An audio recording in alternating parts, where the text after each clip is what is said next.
Sabi ni Jezebel matapos may palabas sa reporter's notebook ang nangyaring aksidente.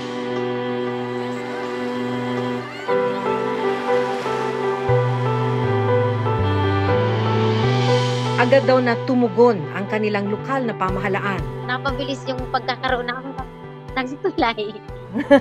Sobrang saya ko, ma'am, Okay naman, opo, happy rin ako para sa po yan. inyo. So Opo. masaya din yung mga residente. Mabilis. Opo, lalo na po ngayon, ma'am, na tag-ulan. Halos sunod-sunod po ang baha dito sa amin.